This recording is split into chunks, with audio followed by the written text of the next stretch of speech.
عرفہ، عرفے کا دن مشہور ہے، آپ سنتے ہیں عرفے کا دن، اس کے بارے میں کچھ غلط فہمی ہیں لوگوں میں۔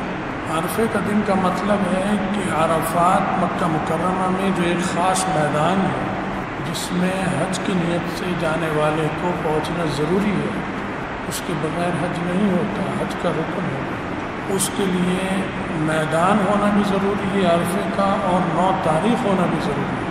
اگر اس میدان میں کوئی آدمی جائے، سارا سال جائے آئے، اسے کوئی اجر ثواب خاص عرفے والا نہیں ملے گا، وہ ایک عام میدان کی طرح ہے، صرف 9 تاریخ، اور وہ بھی وہاں پر اگر 9 تاریخ کو ہم یہاں پر عرفے والا کام شروع کر دیں گے تو یہ ناسمجھی ہوگی، پھر بھی کریں گے تو بدعت ہوگی۔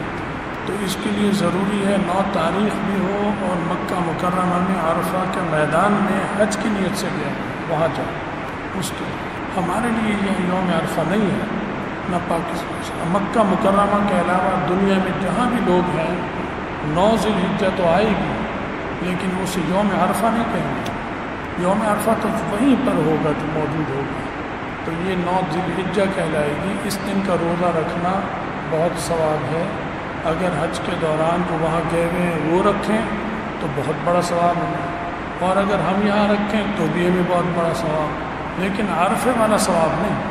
عرفے کا تو مطلب اس میدان میں حج کی نیت سے جو موجود ہے 9 تاریخ کو، اس کے لیے۔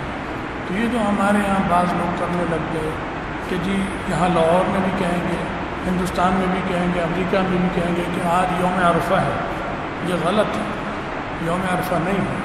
ہم کہیں گے آج 9 ذی الحجہ ہے، یہ کہیں گے اس کو۔ یوم عرفہ جو وہاں لوگ موجود ہیں حج کے لیے وہ کہیں گے کہ آج عرفے کا دن ہے، ہمارے لیے یہ دن نہیں عرفے کا، ہمارے لیے 9 ذی الحجہ ہے۔ تو اس بات کو بھی بہت یہ اہم چیز ہے، اس کا تعلق اعتقاد سے ہے، تو ہم اس معاملے میں ہمارا عمل صحیح نہیں ہے، اس میں یہ تعلیم ہے اسلام۔